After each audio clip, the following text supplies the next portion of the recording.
Hi friends, welcome back to Top Tucker Kitchen. இன்னைக்கு நம்ம கிச்சன்ல ஒரு எம்மியான ஈவினிங் ஸ்நாக் தான் பார்க்க போறோம். வாங்க கிச்சனுக்குள்ள போகலாம். 4 முட்டையை வேக வச்சு எடுத்து வச்சிருக்கேன்.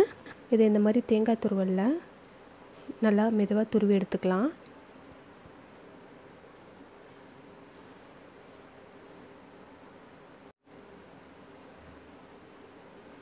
நான் 4 முட்டை வச்சு செஞ்சிருக்கேன். இது 3ல இருந்து 4 பேர் சாப்பிடலாம். இதே மாதிரி எல்லா முட்டையும் துருவி எடுத்துக்கலாம். துருவியாச்சு. இதை ஒரு மிக்சிங் பவுலில் ட்ரான்ஸ்ஃபர் பண்ணிக்கலாம். ட்ரான்ஸ்ஃபர் பண்ணிவிட்டு இது கூட ஒரு வெங்காயத்தை நல்லா பொடி பொடியாக கட் பண்ணி வச்சுருக்கேன். அதை சேர்த்துக்கிறேன். 1 ஸ்பூன் மிளகாய்த்தூள். உங்களுக்கு காரம் இன்னும் கொஞ்சம் வேணும்னா 1/2 ஸ்பூன் எக்ஸ்ட்ரா சேர்த்துக்கோங்க. 1/2 ஸ்பூன் தனியா, 1/2 ஸ்பூன் கரம் மசாலா சேர்த்துக்கிறேன். தேவையான அளவு உப்பு, கருவேப்பிலையை பொடி பொடியாக கட் பண்ணி சேர்த்துக்கிறேன். இது எல்லாத்தையும் நல்லா அழுத்தி பிசைய வேண்டாம். மசாலா எல்லா இடத்துலையும் படுற மாதிரி நல்லா கலந்து விட்டுக்கோங்க.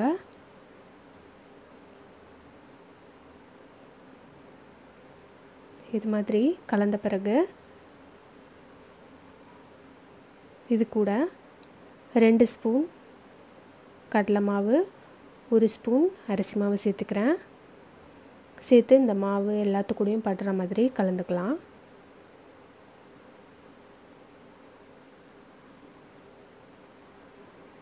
நல்லா கலந்தாச்சு. இப்போ நான் ஒரு முட்டை எடுத்திருக்கேன். இந்த முட்டையை நல்லா பீட் பண்ணிக்கிறேன். பீட் பண்ணதுக்கப்புறம் இது கூட அரை முட்டையை மட்டும் சேர்த்துக்கோங்க. 4 முட்டைக்கு அரை முட்டை கரெக்டாக இருக்கும். சேர்த்து நல்லா கலந்துட்டுக்கலாம்.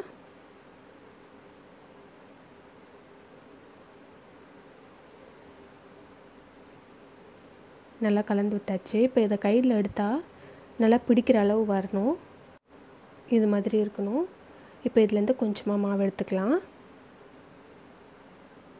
ரொம்ப சின்னதாகவும் இல்லாமல் ரொம்ப பெருசாகவும் இல்லாமல் மீடியம் சைஸ் எடுத்துக்கோங்க. எடுத்து இந்த மாதிரி வடை தட்டுற மாதிரி ப்ரெஸ் பண்ணிக்கலாம். ரொம்ப மெலிசாக வேண்டாம், மீடியம் சைஸில் இருக்கட்டும்.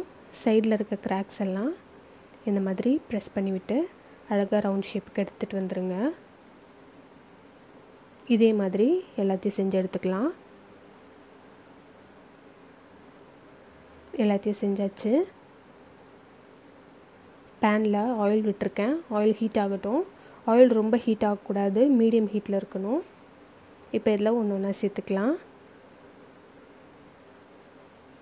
இதில் நம்ம முட்டை சேர்த்துருக்கிறதுனால எண்ணெயில் சேர்த்து பொரிக்கும் பொழுது வெடிக்கும். அதனால் முகத்தை ரொம்ப கிட்ட எடுத்துகிட்டு போயிடாதீங்க. கோல்டன் ப்ரௌன் ஆகிடுச்சு. இப்போ இதை திருப்பி போட்டுக்கலாம். ரொம்ப ரொம்ப கிறிஸ்பியான எம்மியான ஈவினிங் ஸ்நாக்.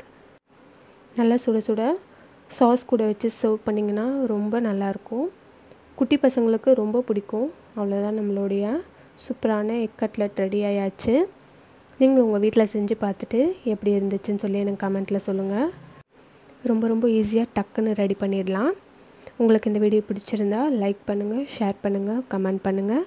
மறக்காமல் டாப் டக்கர் கிச்சனுக்கு சப்ஸ்கிரைப் பண்ணுங்கள். Thanks for watching.